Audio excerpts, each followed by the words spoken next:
ये कथा उस समय की है जब श्री लक्ष्मण जी को शक्ति बाण लगने की वजह से वह मूर्छित हो गए थे। ये कथा शायद आप में से बहुत कम लोगों ने सुनी होगी, क्योंकि ये कथा है हनुमान जी और सूर्यदेव के बीच की। उस समय प्रभु श्री राम के साथ अन्य सभी, जैसे कि महाराज सुग्रीव, ऋषिराज जामवंत आदि भी लक्ष्मण जी के प्राणों को संकट से उबारने को उपाय करने में लगे थे। तब प्रभु श्री रामचंद्र जी ने हनुमान जी को याद किया। हनुमान जी की विनम्रता की ये कथा कुछ इस प्रकार है। लक्ष्मण जी की शक्ति लगने पर सुषेण वैद्य ने उन्हें संजीवनी बूटी लाकर पिलाने को कहा। केवल इसी उपाय से प्रभु श्री लक्ष्मण जी के प्राण बचाए जा सकते थे, परंतु उसमें भी शर्त यह थी कि संजीवनी बूटी लक्ष्मण जी को सूर्योदय से पूर्व दी जानी आवश्यक है।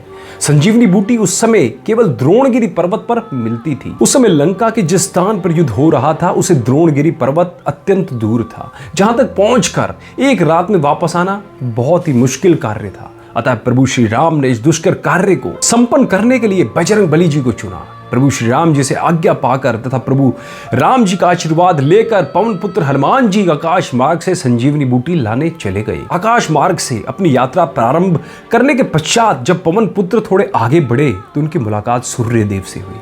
सूर्यदेव पवन पुत्र के गुरु भी रह चुकी हैं। तब पवन पुत्र ने लक्ष्मण जी के प्राणों के लिए सूर्यदेव से विनती की।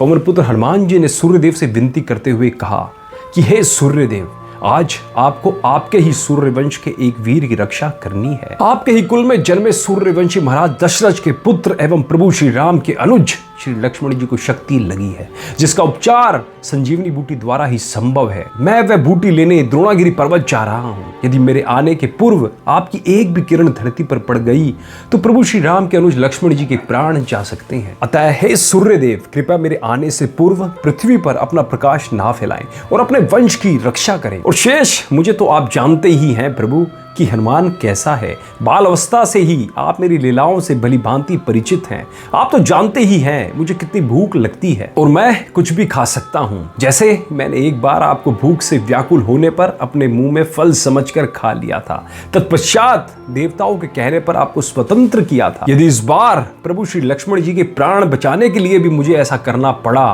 तो आपका ये शिष्य ऐसा अवश्य करेगा। यदि ऐसी स्थिति आई प्रभु तो आपका उदय मेरे उदर से तभी होगा जब प्रभु श्री लक्ष्मण के प्राण संकट से बाहर आ जाएंगे। अपनी प्रार्थना और विनती कर साथ ही साथ अपने हृदय की अर्जी और मर्जी बताकर पवन पुत्र हनुमान जी अपने मार्ग की ओर आगे बढ़ने लगे। जब हनुमान जी संजीवनी बूटी लेकर प्रभु श्री राम के समक्ष उपस्थित हुए एवं अनुज श्री लक्ष्मण जी के प्राण बच गए, तभी सूर्य उदय हुआ। इस प्रकार हनुमान जी धीर गंभीर बुद्धि के स्वामी होने के साथ साथ ही अत्यंत ही विनम्र, सरल और सीधी प्रकृति के देव हैं।